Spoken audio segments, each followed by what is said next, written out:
all of a sudden in 6 months, 15,000 people having an opinion on everything you say is going to scare the shit out of you. And like it did. And I wasn't ready for it. You know what I mean? I'm 34 and I cannot handle any of this shit. You know, so much. At 20, it would have destroyed me. And it almost did. And I almost let it. Was that well, how do you build a community? Like, how did you do that? Because I want to do that. You know, something that nobody will tell you about Twitch. I'm gonna make everybody who wants to start Twitch, ever wanted to, ever thought about it. You cannot build an audience on Twitch. You cannot do it. Wow. And by that, and let me explain. Keep tweeting, keep improving little things, but don't ever worry about it being perfect. Worry about fixing one thing a stream. That's what I do. Fix one thing you don't like a stream. Don't focus on anything else. And now here comes the podcast. Welcome to the show. Hello, everybody. You don't know anything? Welcome to the podcast. It's going to be a good time. If you're still around, podcast's about to start. We're called Help Wanted, and it's going to be in this... What's going on? Nothing much. I'm just hanging out, working. I went through a very, very rough patch this winter. And it took me out from streaming for a little bit, but I'm slowly working my way back into it. I work full time. Yeah. I also do some side hustles as well because you know how bills are. So I do know bills. Very, very busy, but things are slowing down. So I'm super excited to get back into streaming. Oh my God. I broke both my nails opening a box at work today. Damn. That's embarrassing, but I'm going to itch my face. So you guys are going to have to deal with my 2 missing nails. But yeah, I'm super excited to get back into streaming and Twitter and all of the good stuff. So you've been out of the whole game, out of any app that starts with a TW, you kind of avoided. Allergic for a solid 2.5 months. And by allergic to Twitter, I mean, I would come on Twitter to talk to myself for 4 minutes and then I would like log out and I wouldn't even like too much. It's too much. And it's really, I think that I'm finally getting used to people looking at me on Twitter. That was a really, really, really hard. And nobody told me that was going to happen. Like nobody was like, oh, hey, by the way, like all of a sudden in 6 months, 15,000 people having an opinion on everything you say is going to scare the shit out of you. And like it did. And I wasn't ready for it. You know what I mean? Because in reality, it's like, I'm 20 years old. Right. You know, that's young. It's very easy to disconnect. Very young. It's very easy to disconnect creators with humanity. And we forget that it's like, I'm literally just a 20-year-old, like sitting in my room. Like I'm not, you know, I don't know. I'm 34 and I cannot handle any of this shit. You know, so much. At 20, it would have destroyed me. And it almost did. And I almost let it. Was that the dark period you're talking about? Yeah. I think I also am very open about my mental health issues. And I think it's really important to be open about mental health issues. Same. So I will say that a lot of it was just a really, really severe episode that came on and that a lot has changed in my life this past year. Almost every single person that I've surrounded myself with my whole life, I'm taking myself into 2022. So it was very, very hard for me personally to deal with all of that pressure and all of that stress and emotions and mental illness without any of the people who have helped me through everything I've been through. So it was a very lonely and very eye-opening episode, but I really, really do think I came out of it a way more equipped adult. Yeah, I think that was kind of my first time being like, oh no, like I'm grown now. Like, it's really strange. It's really strange to go through that transition of adulthood in the media and everybody having opinions on it as well. That's also very strange. You sound way more mature than a 20-year-old. Really? I've gotten that before, but I don't see it. And I think it's because I still laugh at fart jokes and play COD for people online. But like, I don't know. I just be talking.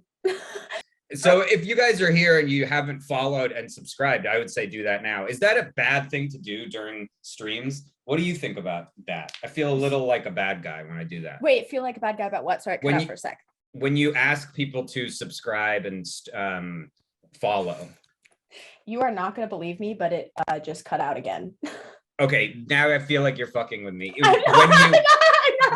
Okay, when you ask people to subscribe and follow. Oh, no, I don't think that is, I think, okay, I'm going to word this carefully because I will say it is a very thin line. Yeah.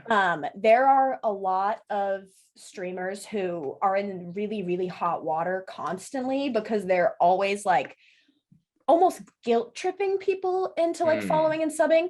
So it's like, I always am like, yeah, you know, like if you're having fun, I want to see you again, hang out with me, follow, you know. Right. I don't ever ask for bits or subs, just I don't know, that's like a weird pride thing that I have, but it's so like you just say follow. I just like following because like my goal isn't really subs anyways, it's more of a community. So it's like I've seen streamers just literally lose their entire career because they do some stupid stuff where they're just like, oh, you know, like I'm not going to keep streaming if I don't get this many subs. I'm not going to follow a stream schedule unless I get this many subs. Like, which, okay, I understand that Twitch is a business. Like when you break it down, Twitch is a business. Like I'm telling you, it's a business. Right. And I understand wanting your business to be successful. And I also understand not wanting to commit to something like, because Twitch is hard. Like anyone who's, I know, like, you see people stream on Twitch and you're like, oh,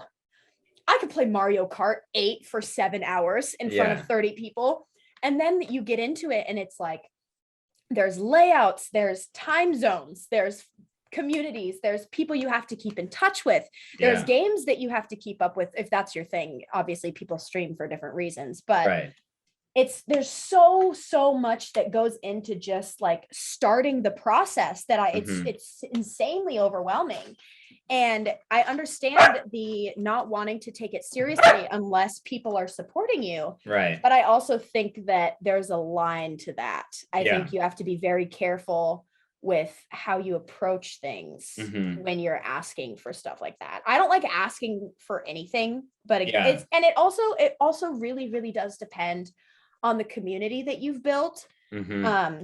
Well, how do you build a community? Like, how did you do that? Because I want to do that. You know, something that nobody will tell you about Twitch. I'm gonna make everybody who wants to start Twitch, ever thought about it. You cannot build an audience on Twitch. You cannot do it. Wow. And by that, and let me explain. So the way that the Twitch algorithm works is when you are offline, you are invisible. It's not, there's no explore page. There's no like featured creators. I mean, the only featured creators you see are the 3 that make millions of dollars a year. You know, like it's not like, oh, check out this channel. I mean, they do, but it's not what you think it is. And it's not going to be beneficial to put any of your time trying to build a community on Twitch specifically. The best thing you can do for yourself with building an audience on Twitch, build an audience somewhere else. And I think with what you're doing with Twitter is going to work perfectly. Yeah. It's just all about getting into the feel of it and getting the routine of it. And that's when you start to see more consistency and you start to have a little bit more fun with it. Yeah. But the biggest thing I can tell you is don't put all of your energy into marketing yourself on Twitch. Market yourself on Instagram, market yourself on Twitter. See, because if you think about it like this, think about if I would have started streaming, and I honestly had joined Twitter with the intention of building a following for Twitch. I was never on Twitter to be a tweeter. I am kind of a tweeter now. You're a badass tweeter and the world knows it. But I started Twitter thinking I was just going to post about Twitch and stuff. And when you build a community just on Twitch, it's like, okay, well, these are a couple people who know your channel because of who you are associated with and because of who you've streamed with and who recommends your channel on their channel. But that's about it. That's the only advertising you're getting.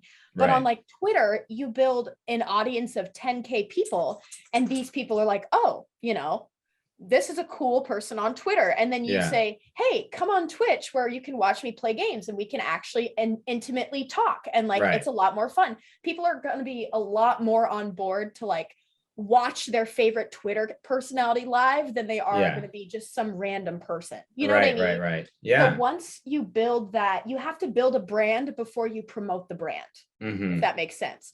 So like, I'm fully aware that a lot of my marketing is my face. I'm fully aware of that, but I'm also aware that it's kind of a cutthroat industry and you need to use everything that you have. Literally everything that you have. And as long as you're doing it in a way that's ethical and respectful to everyone involved, it's like, do whatever you can to get your name out there, truly, because it works. It literally works. And find your niche too. I think the niche that you have going is super, super cool. I think that things like Twitch interviews is a really, really untapped gold That's mine. what I'm thinking. And I think that it really could be one of the next bigger things on Twitch. So my advice to you would to be keep tweeting, keep improving little things, but don't ever, ever, ever worry about it being perfect. Worry about fixing one thing a stream. That's what I do. Fix one thing you don't like a stream. Don't focus on anything else. If you focus on 3 things you didn't like, that one thing that could be fixed in 10 minutes is now getting shoved under the rug by other things while you're trying to figure out, okay, how can I fix this? How can I fix this? How can I fix this? Take your stream how it is. People are going to watch either way. Also, the whole people thing are is going to messy. watch either way. It's Twitch is hard. Twitch is messy. Live streaming is never going to be perfect unless it's fun when it's not. Exactly. And we're not paying 7 people to, you know, switch our cams every time we talk or press sound effect buttons. There are people that are like that. You know what I mean? So I almost like when people are a little bit messy with their streams because it adds that sort of authenticity to it. Of like, I'm watching somebody in their bedroom right now and their dog is barking. You know what I mean? It's like, it's not like, oh, that this perfect YouTuber with hilarious bits and beautiful eyelashes is going to take over my whole life. No, it's I'm hanging out with Lindawg while she's playing Valorant in her room. You know what I mean? So I really do almost appreciate the messiness of live streaming. It feels so much more intimate, in my opinion. This has been, you've changed my life already. And I appreciate that.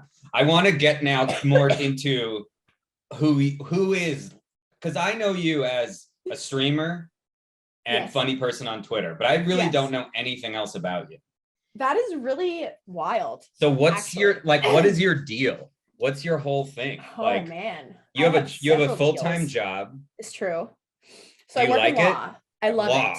Yes. Law. So I am a practicing legal assistant and I'm finishing up my paralegal certification. So I will actually also be going back to school in the spring quarter or the summer quarter time. So you want to be a paralegal? Yeah. So my initial plan was when I was in college, I was originally going to school for video game design and computer science. And I was taking classes at my local community college just so I could kind of get my AA and transfer over to, I was actually supposed to transfer over to DigiPen. I don't know if you know what DigiPen is. It's one of the best video game design schools in the country. Okay. Like their alum designed Skyrim, COD, Halo, like all big time games, GTA, those kind of games. It's a really, really, really good school. And I also thought that it was really cool that school was only like, I think it was 78% male, actually. The year that I applied it was 78% male. So I was like, fuck yeah, I'm gonna go in there and I'm gonna kill it. And then COVID happened and I was not going to pay $30,000 a semester for a private technical institute online. And you'll also, anybody who's ever done any coding of any kind, I'm not going to learn coding online. I'm sorry. I have ADHD. I cannot learn coding online. I can do pretty much everything else, but no, not coding, not math, stuff like that. Yeah. And so I was like, okay, I will take a pause on DigiPen for now, and I will just work until this little universal cold goes away. Little did I know. Yeah. I got a job at a law firm, and I remember my sister, because my sister's a paralegal as well. Is your sister? Did your sister just say, "Tell my sister I love her" in the chat? That is literally my sister. Hi, Kelsey. My God, that Dude, timing could not have been more crazy. Perfect. That was crazy. Anyways, my your sister loves you.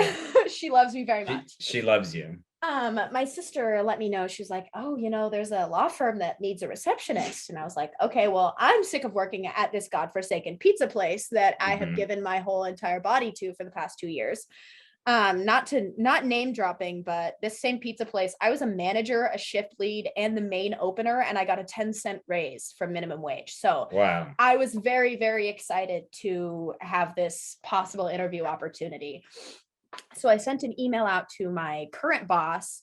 And they were like, yeah, no, like, see, Five Alive, I worked at a pizza place, absolute nightmare. You get me. It's horrible. It's anxiety inducing permanently. Yeah.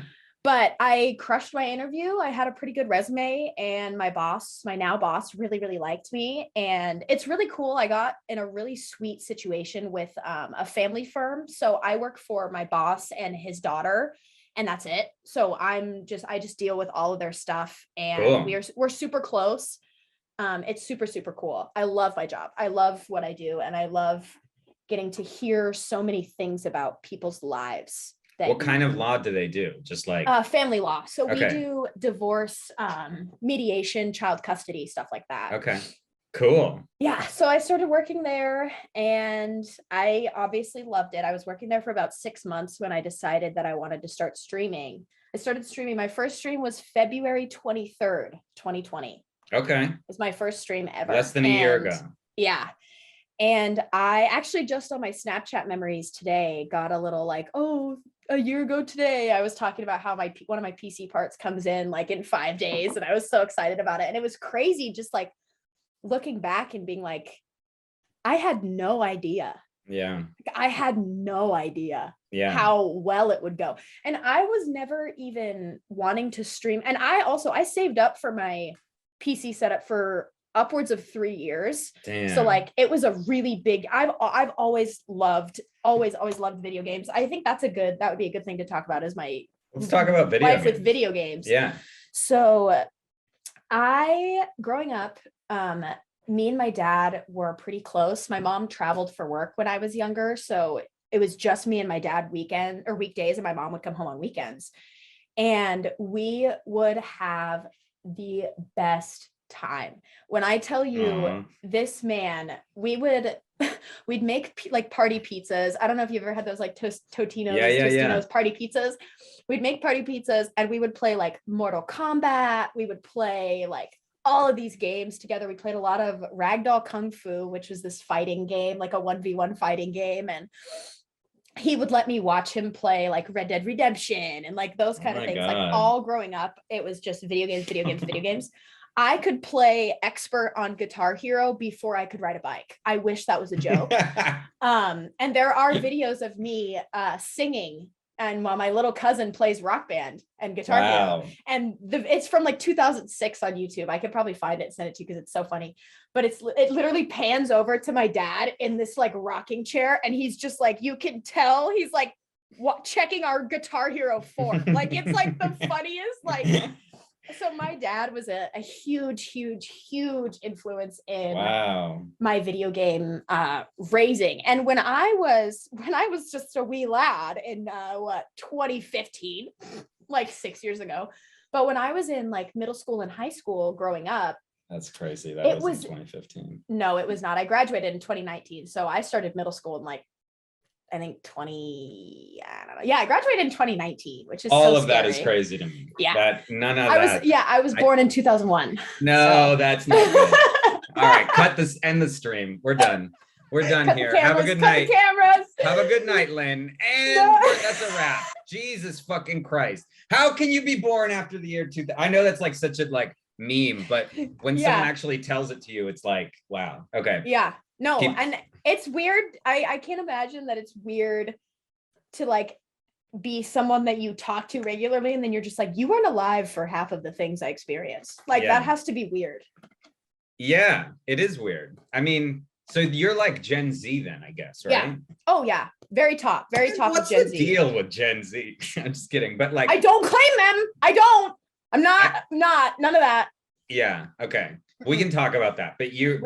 But more about your video game history. Yes. So when I was in like middle school and high school, which was when I really started like independently getting into like video games, like it wasn't like, oh, I'd come home from school and me and my dad would play. It was more of a like, oh, I want this game. I want to play this game. I want to play this game. And that was more like 5th and 6th grade. I got my first Xbox. And I fell in love with all of it. I've always struggled with mental health issues. I was diagnosed with all of my good stuff when I was like 11 or 12. So I've been very aware of my own issues for a very long time. And I think that video games were really, really just at a base, an escape for me. And like, I know that that's cliche, and I know that that's like, oh, like, boo-hoo, you were sad, so you played Minecraft. But like, I really can't stress enough the immersity that you can experience with certain games, and the lessons that you can learn about yourself. I remember that one of the biggest like changing points in my life and in my self-esteem was actually regarding Master Chief. That was like that was the Halo game. Yeah. And it was some quote or something that I saw, and I wish I could remember it, because I remember it being like a core memory, but I can't remember what it was for the life of me.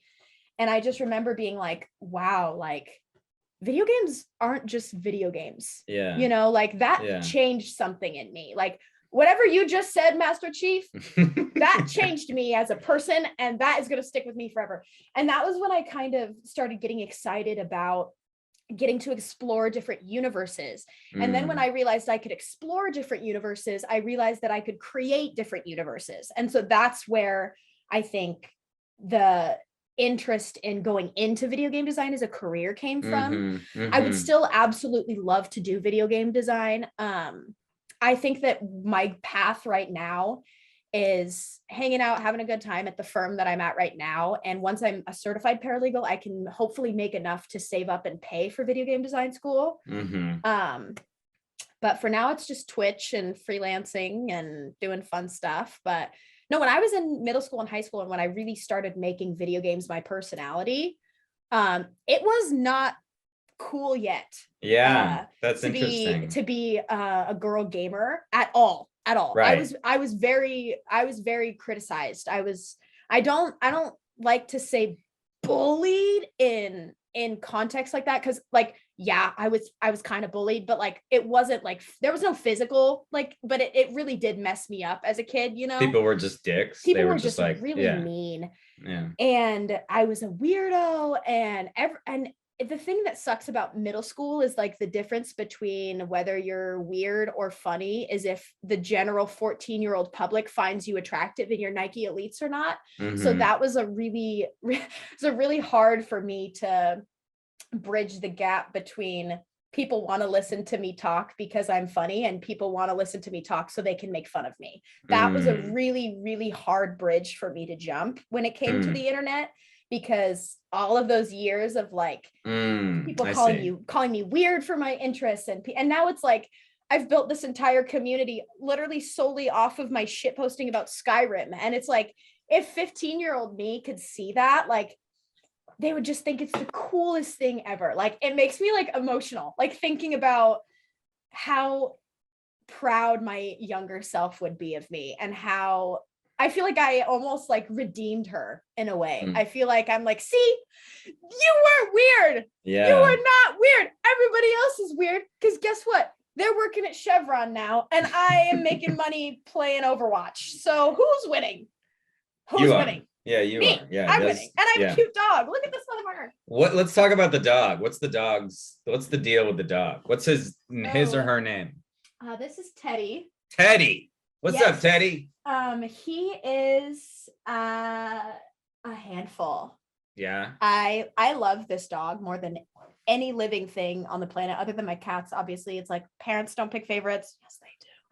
But Mr. Ted, so he's a rescue. Oh my God, do you see him giving me the side eye right now? Yeah, I do. He's like so. He's like, are you gonna fucking talk about me again? Yes. Okay. We're doing this again. So Teddy, he was a rescue, and I was looking for a dog. My childhood best friend dog passed away in June of last year, and it was really, really, really hard for me. He was just the sweetest. His name was Buddy. He was a white lab. He lived to like 15 years old. He lived a good, long, healthy life.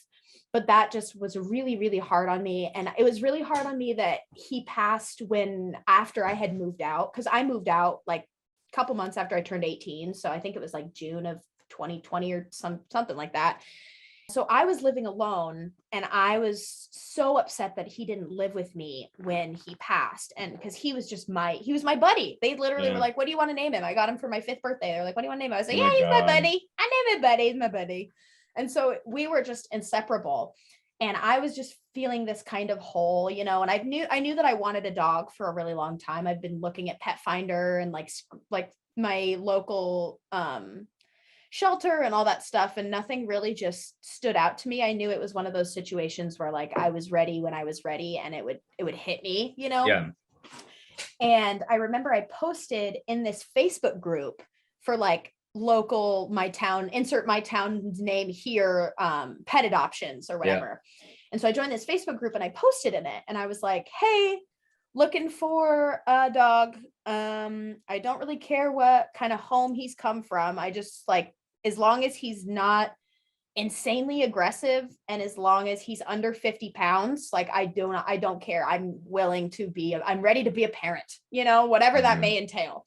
And I specifically said in the post on that Facebook group chat that I was looking for either a healer or a poodle mix, because those are my favorite breeds, but like I'm not picky, Okay. And within 30 minutes of me posting this, my high school drama teacher, her sister, commented, and she goes, hey, like, Lindy, it's me. It's blah, blah, blah's sister. I'm fostering this little blue healer right now. His name is Eddie. Like, here's a picture of him. And it was him.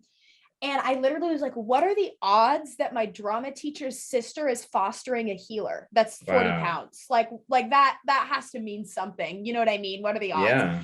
And so I messaged her and I was like, oh, I'm super interested. And she was like, okay, well, I just want to let you know, he's kind of a liability dog. He's a rehab dog. Mm-hmm. He came from a very, very unimaginably bad home.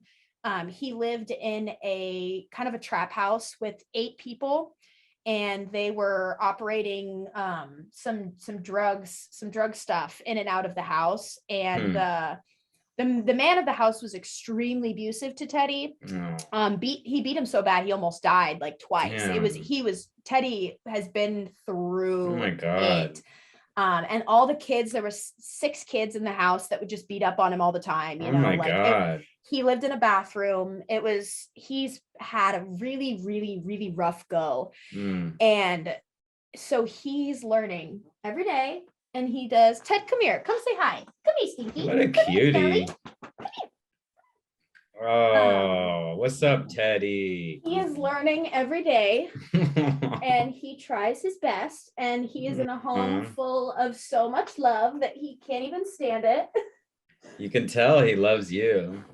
I love you. Oh, his eyes are crazy in the camera. They're like he is my little man. Wow. I love you. What's up, dude? Oh my God. He's like one of the smartest dogs ever. He's so smart. He's so vocal. He has the biggest personality I've ever seen in a dog. Like, he's one of those dogs that you can look at and you're like, I know exactly what you're thinking, dude. Like, I know, he gives you the side eye. He will do different barks depending on what is going on. Like, he's so observant and so smart. And when I first met him, we did 5 meet and greets before I adopted him, because I wanted to be very sure that he was comfortable and that he Yeah. didn't get thrown into anything that he wasn't ready for, and that I didn't get thrown into anything that I wasn't equipped to help with, you know? And because at the end of the day, I'm not a professional dog trainer. I'm not a vet. I don't know what I'm doing. I'm just a 20-year-old with a lot of love and a lot of space in my empty apartment. You know what I mean? Yeah. And it's working. It's going beautifully. He wouldn't even look me in the eyes when I first met him. And I adopted him in September of 2020. So a little over a year ago now. And he wouldn't look me in the eyes. If I fed him, he would wait until I left the room to go eat from the bowl. He was so like shy and just terrified of everything, terrified of oxygen, terrified of the neighbors upstairs, terrified of the phone ringing, everything. And now it's like, you can just kind of see in the way he walks that he's just a happy little dude, and he just loves his little life that he has. And now I can have people over, and it's still a very slow introduction process. And I'm very like, just letting you know, my dog is in rehab. He's working on it. It's going to be a slow introduction. You know, I tell everybody before they enter my home, which is not frequently, I will say. I am a little bit of a hermit. But he like, I remember a turning point was like 2 or 3 weeks ago. I had a little Christmas party with 2 of my friends, and one of them had never met him before. And I was like, okay, I'm going to let him out. You know, like if he gets nervous, just pretend he's not there and he'll forget about it, you know, like whatever.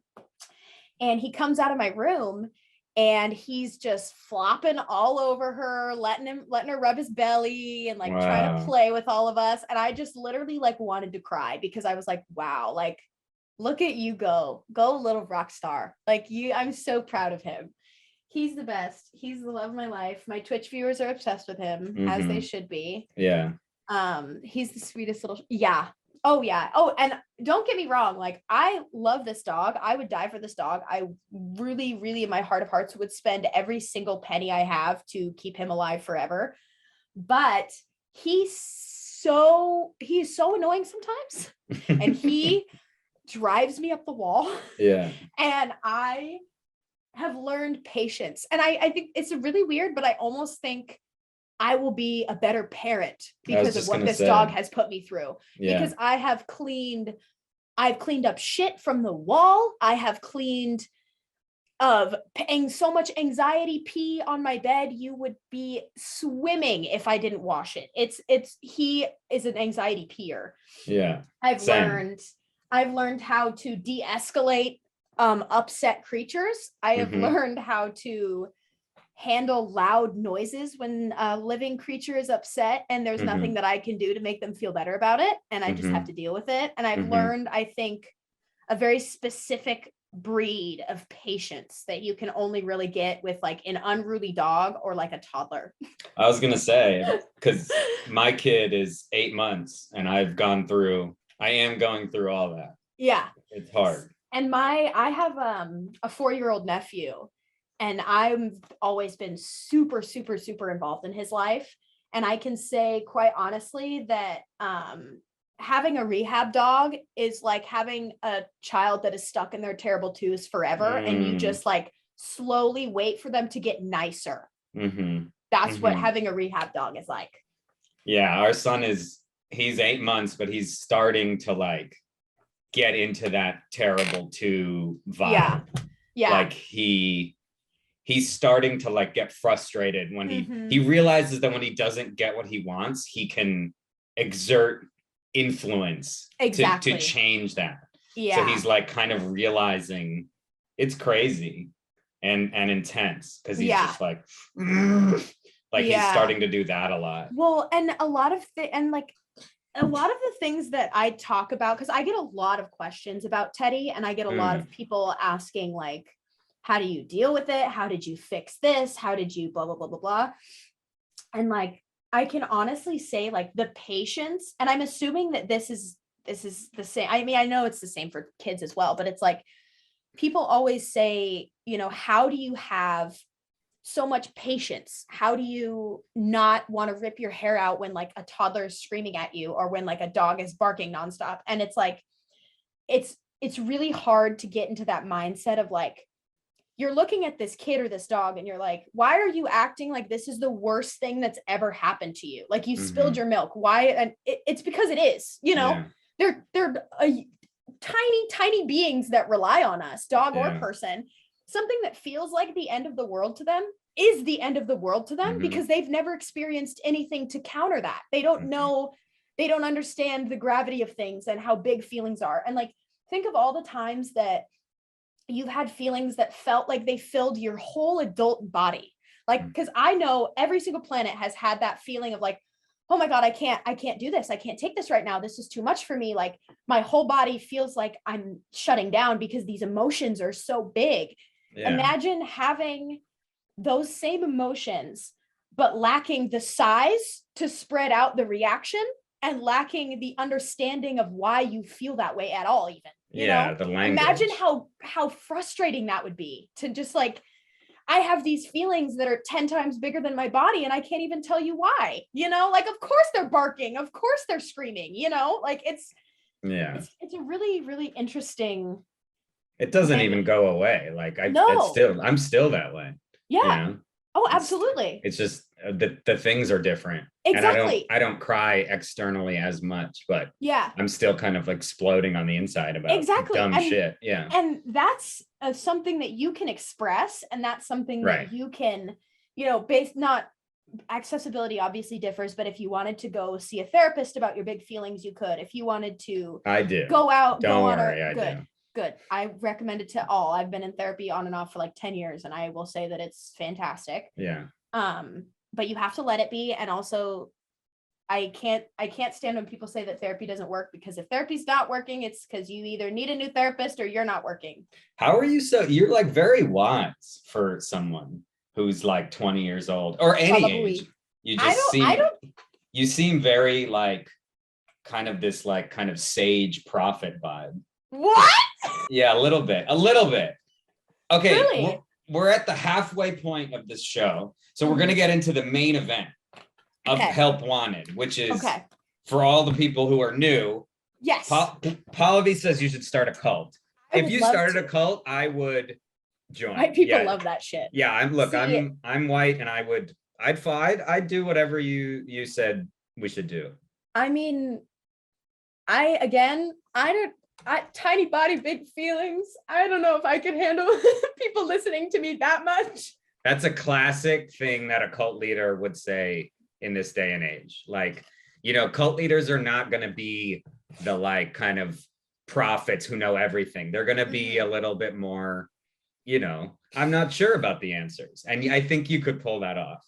I vote for you. Am I the prophet of Gen Z? Like, am I? Yeah, I think so. My sister just said she's playing you. Like, yeah, I can see that. What do you mean she's playing me? I'm reading from a script right now. So this actually is not my words. This is my college professor. Got it. I have an earpiece in and also notes. Got it. Cool. Okay, let's get to the main event, which is you coming here you need help with something. Everybody needs help with something. This is true. So what do you need help with? And then the audience and myself will try to help, mostly the audience, because I kind of suck at it. God, that's a loaded question. That's what we do here on Help. I love that. I need help with a lot of things. I think the thing that I'm really, really actively trying to work on right now, and I could use some advice, is the accepting of that some people are just mean. And I'm going to elaborate on that by saying that it's very hard for me as a person. It's like the opposite of people who are dehumanizing. I humanize everyone, and too much, to an extent that it's my own fault. And there are people that I love so deeply that just have done horrible things. And I just am able to justify it every time. And I want to be able to not justify it. I want to be able to be like, no, sometimes people do shitty things because they're shitty. And I don't know how. I don't know how to wire my brain into not giving people the benefit of the doubt. And like I want to hold grudges. I want to be a little bit bitter to protect myself. And I just can't sometimes, you know? And it's just like, Do you have examples or an example? I'm trying to think of examples. Pallavi says that's happened to them as well. Exactly. Empathy for the individual hurts the group sometimes. Exactly. And like the only real specific example I can think of was just like random friends that I had in high school. A lot of my friends, not a lot of them, I had some really phenomenal friends in high school, thank God, which I'm still friends with some of them today. I say today, like I didn't graduate like 3 years ago. You're like, give it time, bitch. They'll stop talking to you and unfriend you on Facebook. Yeah. I'm like, but I had a couple people that I surrounded myself with in high school who just genuinely did not fucking like me. They didn't like me and they kept me around because I didn't go anywhere. And it really sucks knowing that people that you love so much are like talking badly about you or poorly about you to other people that you love and to other people that love you. And I just, every single time it was like, I wasn't even mad. I was just sad because it was like, I know that that's like coming from you. I know that that's a projection and I want to help you, but you don't like me. I don't know how to help you. I need to let it go, but I want to like, you know, does that make sense? Like, I think so. Like, it's like people will be like, I hate you. You're ugly. Go die. And I'm like, why does that, what, is everything okay? Like, do you need to talk to somebody? You skip the part where you're pissed off. Exactly. And I don't know how to not do that. I have opposite anger issues. Yeah. Like I'm too in control of my You need reaction. to go to anger management to get your anger, to get some anger. Yeah. Exactly. I don't want to say forgiving because I don't think that that's the angle that I want to go at here, because I also don't want to paint myself in that light because like I am spiteful sometimes. Like I'm not trying to brand myself as this Mother Teresa who hates no one and does no wrong. No, like I'm a hater. Like, okay, I was gonna say, do you display hate? I have people that I'm just like, oh no, I hate you. You're just a garbage person. Like you suck. And like those are always people that like are super, super mean to like just to be mean. Like there's nothing other than it just brings them joy to hurt people. And it just like, I'm just like, I can't be around people like that. It just makes me sad. It makes me sad because I know that if they just got a hug, you know, maybe they wouldn't be so mean. And I don't know how to hug everyone. I have short arms. I'm 5'5". Yeah. I just mean like as a general, like. So do you want to get mad at these people, but you're upset that. No. Oh, Skylin, Shay, and chat. That she was my roommate for a while, so she knows me very well. She says you're very understanding. You always find a way to understand why people are being how they are. Yeah, it does. It does seem like some kind of Mother Teresa vibe where you're just like able to see the good in people who hurt you. But yes, and that is a strength of mine. That I will say that is a strength of mine. However, it is so frustrating when you're like, I can't let this go, but I'm going to let it go because my brain is wired to be like, Lindy, they have shit going on that you can't control. All you can do is like, let it be. And I just have to, I'm a smotherer a little bit. And I don't know how to stop being too nice sometimes because I know it's annoying and I know that sometimes people just want to argue or like debate and it's annoying. And like, I feel bad when people are trying to be mean to me because it's like, well, you're trying so hard to hurt my feelings right now. And I'm just trying to kiss your forehead. Like, that's gotta be frustrating as fuck too. Like, that's gotta be triggering some other part of you that's upset about not getting attention as a child, you know, like, I don't know. I think I overanalyze people is my issue. Know what you're saying. It seems like, yeah, you have the opposite problem of most people. People are like, usually people sit in the anger and can't get to that place that you go. Yeah. See, but the weird thing is I have this almost void of no reaction because I look back and I'm like, I've never stood up for myself. Yeah. Because I think there's value in that anger. You know what I mean? Because it's powerful. And it kind of helps you understand who you are and what people are like allowed or not allowed to do to you. It's like it's a signal or something. Yeah.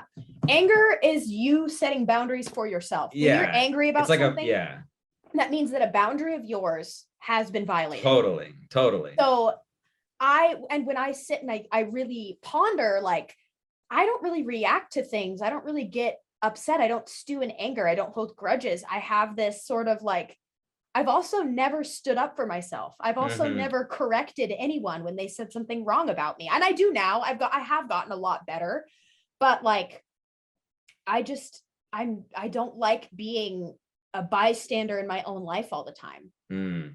I don't like being the camera guy of my own life. I want to be the director, you know, and I feel performer. Like exactly you're in it. Yeah. Well, I am a theater kid, so you know, us theater kids, we're performers. Are you conflict avoidant? I mean, that's kind of what it sounds like. Yes. Yeah. I again not as bad anymore, because this is like a journey that I've been on recently of trying to figure out where this comes from. I think I grew up around, I was there. I grew up around reactions. I grew up around criticism, reactions, and reviews. And I think that really, really, really changed how I view reactions, because what do you mean by define what's a reaction? Okay. Like, so my like philosophy in life is, and you'll know exactly what I mean when I kind of go into this more, because you can see how I'm complaining about the lifestyle and how my philosophy also ties into it a little bit. But if you can control your reactions to anything, you can control almost anything. If you are able to, in the moment, if you're in a heated argument, let's say as an example, and you are able to mentally take yourself down and not react and process, you have just changed the entire course of this conflict. Even if you are just the one person who's able to get out of your head for a second and be like, okay, if I react this way, it is going to get this reaction. If I react this way, they're going to do this. If I do this, and if you just give yourself a second, and you will be shocked at how fast your brain moves, because a second is not as long as you think it is. But once you learn how to just take a second and process the situation that you're in and process the situation that the other person is in before reacting, you have like 90% of control of the entire situation. Yeah. Ever. Think of any situation that something has gone wrong in.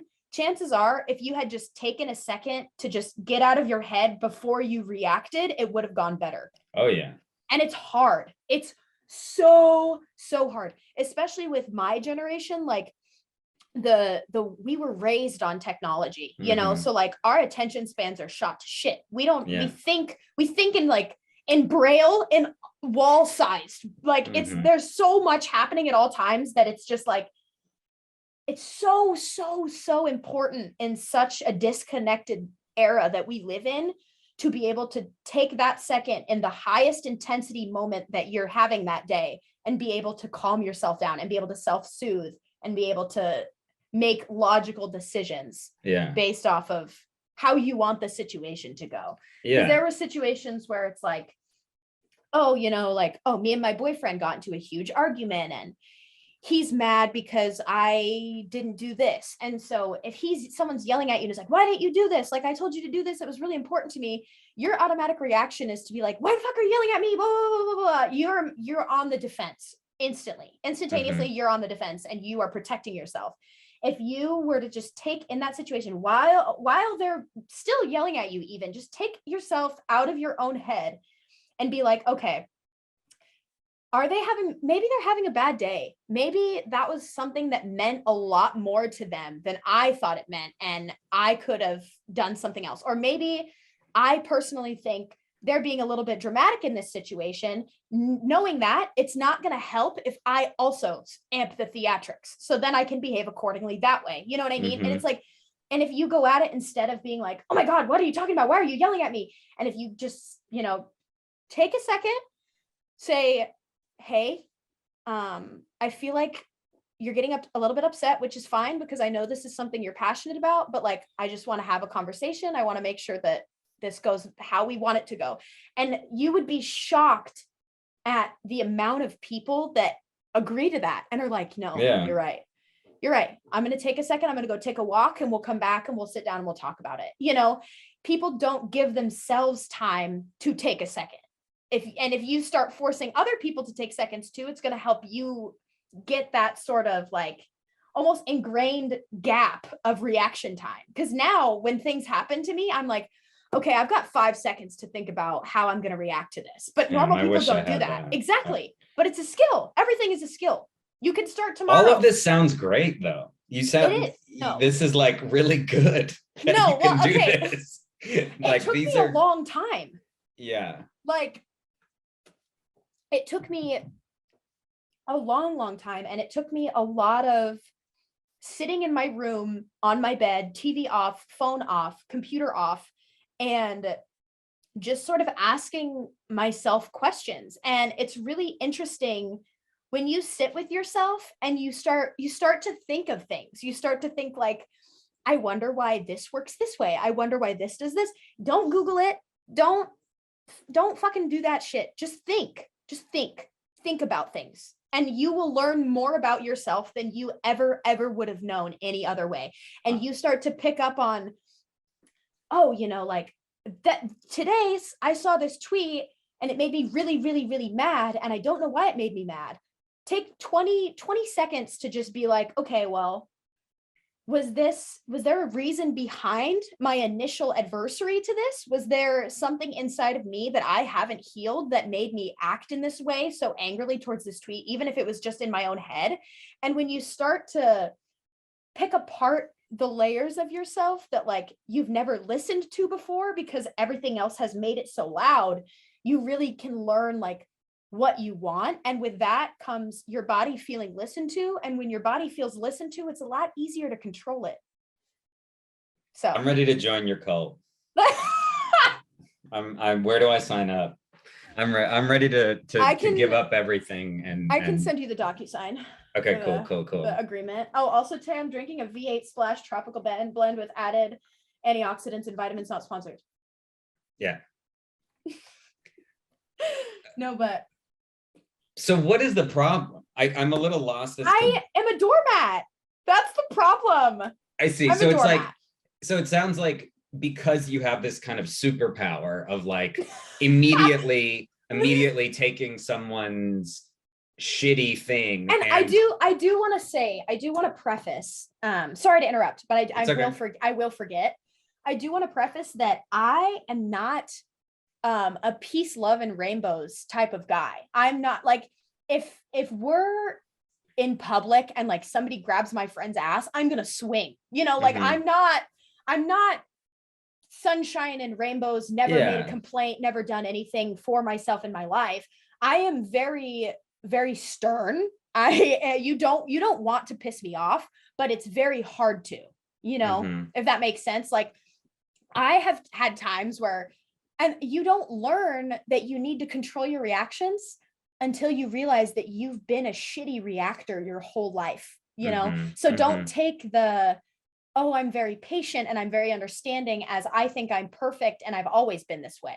Yeah. Because I had to work very hard to get to this point. You know what I mean? No, and I don't think it sounds like you're saying you're perfect or anything like that, but more that like you have this thing of like, you're able to sort of quickly see the situation from like a bird's eye view. Exactly. It's taking yourself out of it. And non-judgmental way. But then because you're able to do that, you kind of miss out on how you actually might be feeling. And so you're also, it's like, because you're detaching them from the way they act, you're also detaching you from the way that you act. Yeah. I'm like not dehumanizing, but I'm like disconnecting myself from the situation in a way. And it's almost like I need to take more time to just be like, dude, feel things for a sec. Like just, and that's also why I started taking that time to myself of just turning everything off for 10 minutes, and everybody has 10 minutes, like realistically, everybody has 10 minutes. Even if you have to stay up a little bit late, like 10 minutes isn't going to affect your day, but if you use it properly, it can change your life. And I know that that's super stupid and super yogi, vegan, personal trainer, Pinterest bullshit of me to say. And also, as a very mentally ill person, I don't do it every day. I can't sometimes. Sometimes I have to stare at my ceiling for 6 hours in the dark because I have to. I get that. I'm not saying you have to like just all of a sudden become this peace, love, and blessings person, but it's a conscious effort. And when you get over that threshold of getting over the fact that you have to do it, it becomes easier. You know, I just think that I need to stop detaching myself. I think you're absolutely right. I think I needed to hear that I'm detaching myself. I mean, I don't know. It's definitely right. No, I just feel very validated in the fact that I haven't really found a way to describe it yet, but that's definitely what it is I'm taking myself out of the situation in order to give more empathy to somebody else. Right. Instead of taking my own feelings into consideration, you know? Yeah. And it seems like you could probably pretty easily get those feelings into the like sort of method that you have. But I don't know. Are you afraid of what would happen if they came in? You know what I mean? I like to say that I am not scared of any emotion, but there is nothing that I fear more than emotions. So I'm not scared of the feelings coming in and being overwhelming. I'm scared of the feelings being different than how I expect them to, or I'm scared of finding out that the feelings are affecting me externally in ways that I'm not noticing. Right. I'm scared that I'm going to find out that I have these detrimental behaviors, or I'm doing these things all because I'm not letting myself feel, and that it's causing harm, you know?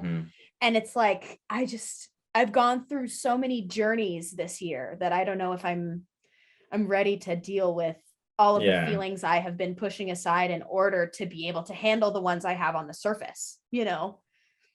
What do you mean by that? I think that in my like growth journey, for lack of a better stupid term, but I feel that I have gotten very, very good at understanding my own emotions and understanding the root cause of them and healing that. I have gotten worse at recognizing what needs to be fixed. And I have gotten worse at recognizing what's not supposed to be there. Right.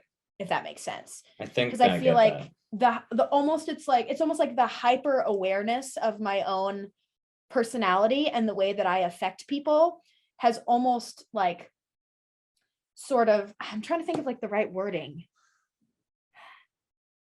I think that dealing with my feelings on the surface and becoming so aware of them has also made me too aware of like little things that it's so hard to find the right words.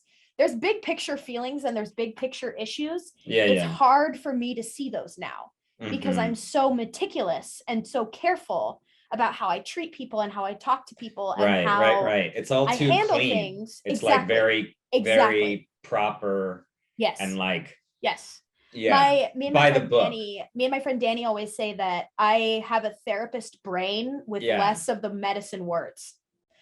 You definitely sound like a therapist. The way you talk about I've been in therapy for over, you pick up on your bestie's mannerisms. So no, but I think it's made it a lot harder for me to you know what it is?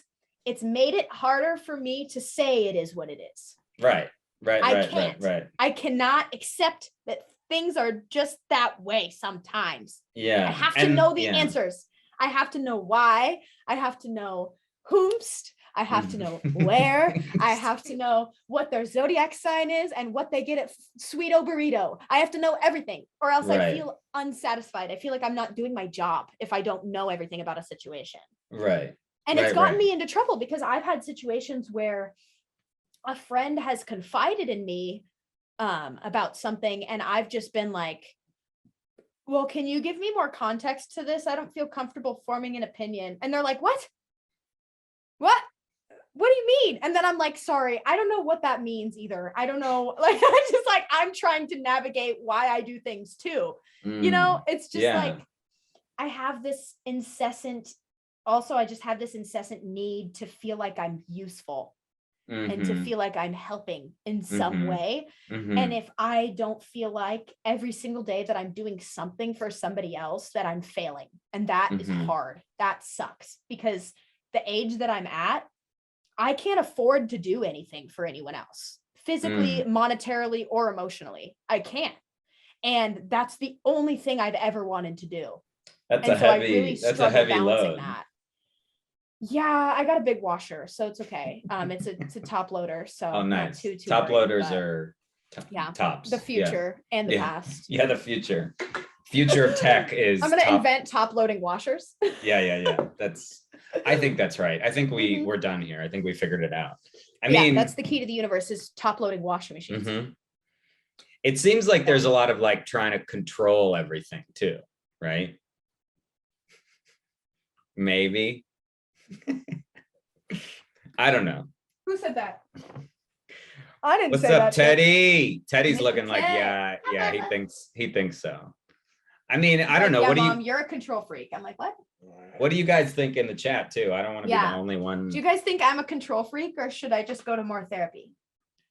Or just be okay with not solving every every conflict. But how?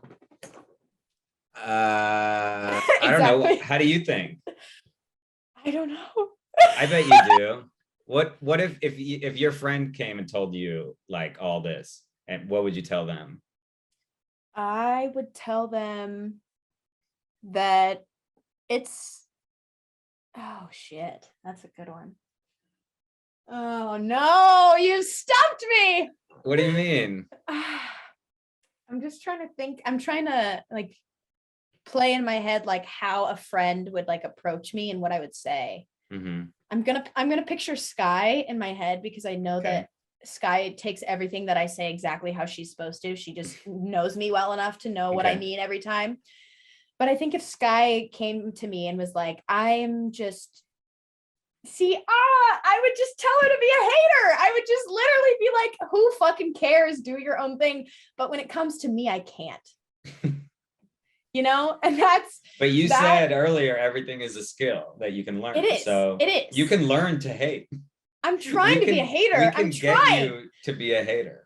I'm trying so hard to be a hater, but it's like, it's not even that I want to necessarily be a hater. I just want to stop feeling like I have to water everybody's plants when I'm in a drought.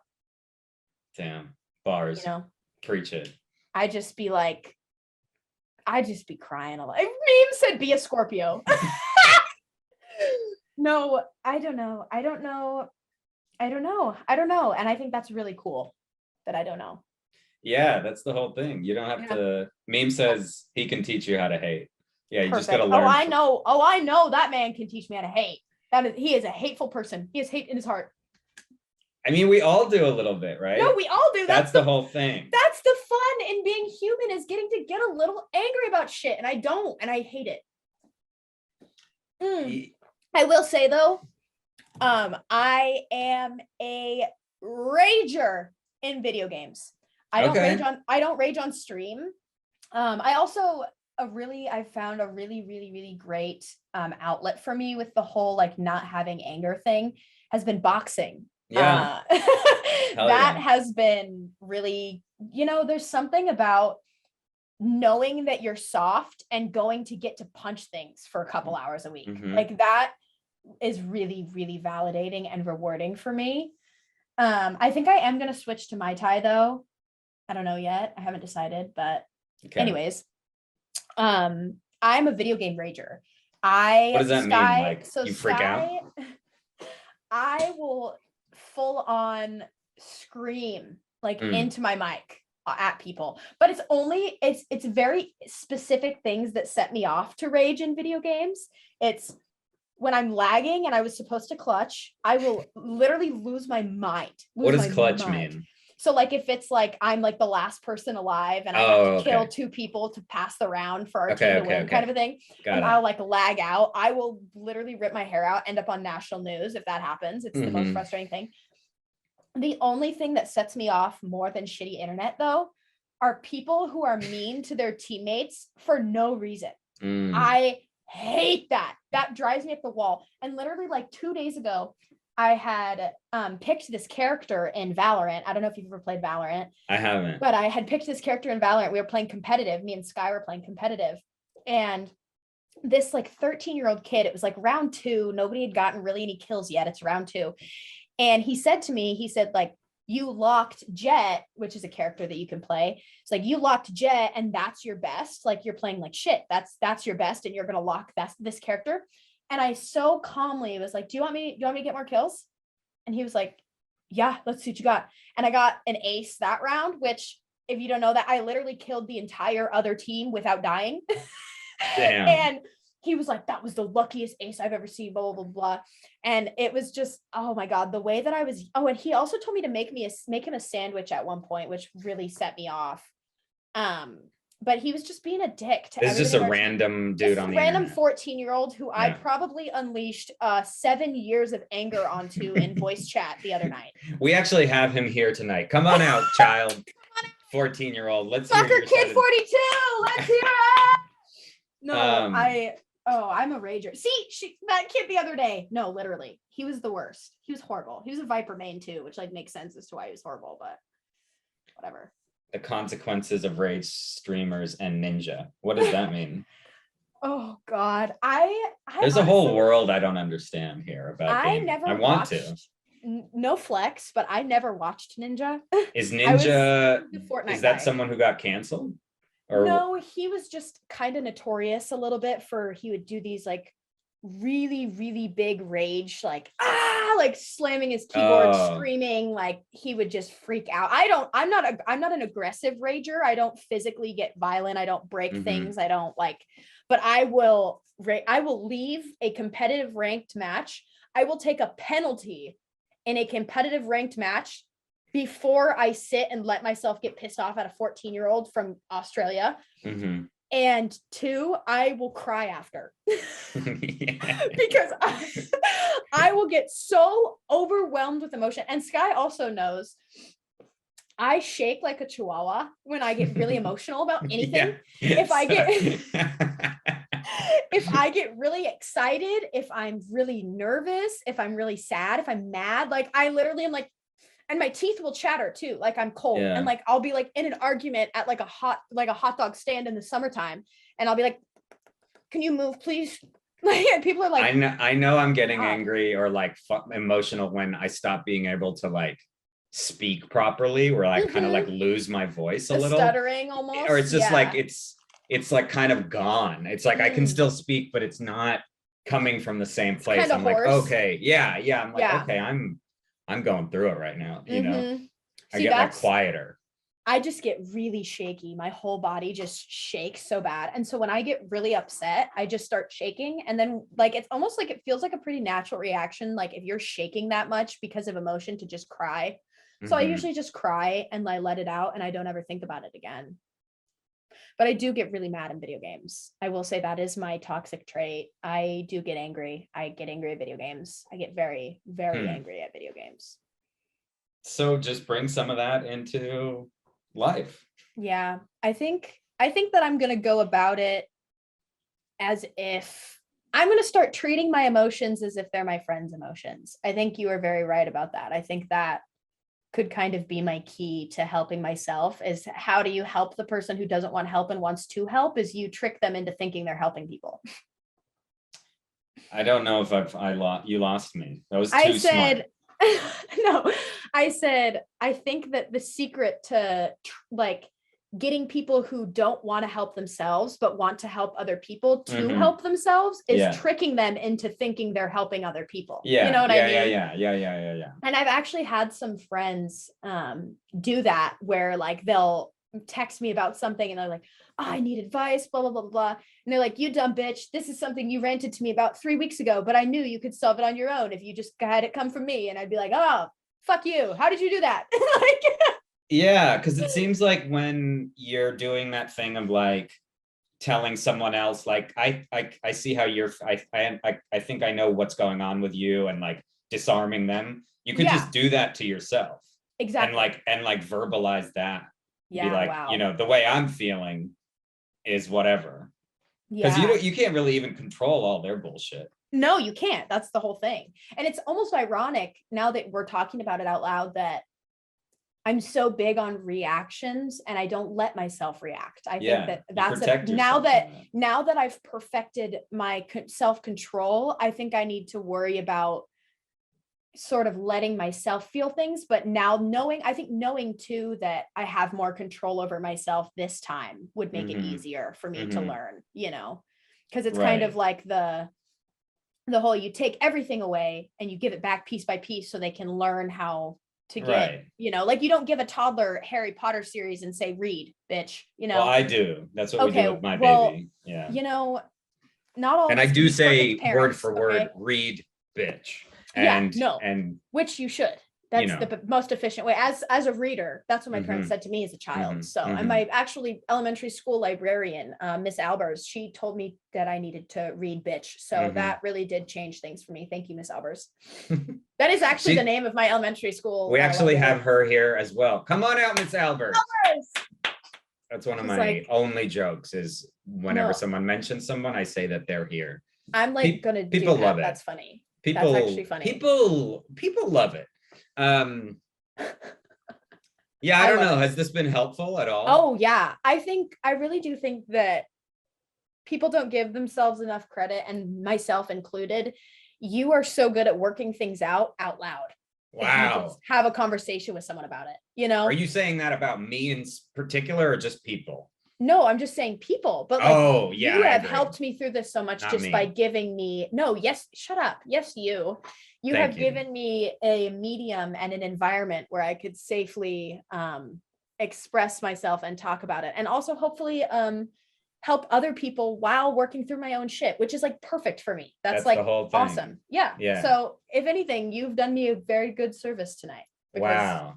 I think we all got something out of this, you know? Wow. Incredible.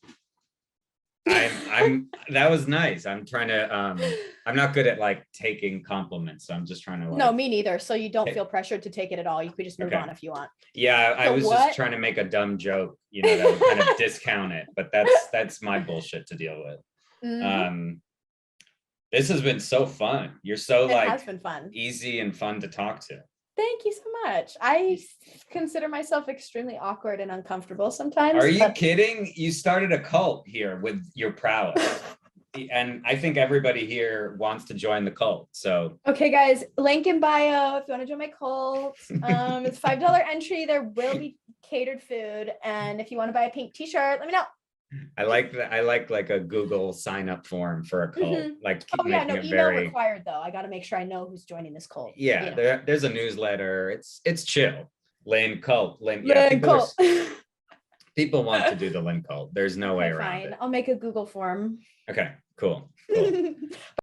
Have to peace out. But thank you very, very much for having me today. It was actually one of my favorite, this is my favorite collaboration I think I've done on the Twitch channel so far. Oh my God. This has been really fun for me. And hell yeah. I had a blast. And I want to tell you going forward, fix one thing at a time.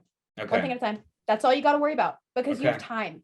You have so much time. Like I joined the side of Twitch that had already blown up and had already become a thing. And I did pretty well for starting out for my first year. So it's like, if you just, you know that your head is on straight and you know when it is and when it isn't, listen to that before you listen to followers. If you think you're going in the right direction, if you are like, oh, you know, I really love this talk show stuff on Twitch, I really want to start taking that super seriously. You have no obligation to listen to anyone who tells you not to. None. No obligation whatsoever. Even if it's a subconscious surrounding yourself with people you know are really not that supportive, don't talk about it around them. You don't they don't deserve that. you're having fun. You're enjoying it. They don't deserve to be a part of your fun. Damn. Don't think of it as like Lynn dropping bars right now. Don't think of it as these people aren't supporting me. They don't want the best for me. Think of it as, how are you going to hate from outside of the club if you can't even get in? Like, you just wait, you know? Yeah, you're not allowed in the club. Exactly. And once people like us who are nice and work hard blow up, it's the people that always told us that that can't sit with us. So yeah, they can't. That's how it is. They won't come to the parties. No, they won't. They won't be invited. That's right. God. No, but this has really been wonderful. And I'm really, really, really excited to see where Help Wanted goes. Because Hell yeah. I have a lot of faith in Help Wanted. And I'm very excited to see where it goes. I appreciate that. And I appreciate you coming on. I appreciate you. Thank you so much for inviting me. I was so excited when you asked. I was like, oh my God, because this is my first like live interview. I've only ever done. Are you kidding? This is my first live interview. I don't know how to believe that. It like really on Twitch. It seems like you've had like 20 years of doing interviews the way I've had 3 interviews in my life. Wow. I think you got to start a cult soon. We'll follow up offline. We will. We'll start a cult. You can be my co-cult leader. Hell yeah. So since it was your idea, I think it's only fair. Yeah. And with that, we'll send everybody info about the cult. Yes. And let's give it up for Lindawg. Thank you so much. Adios. Thank you. Bye, Alex. Bye. Bye. Love you guys.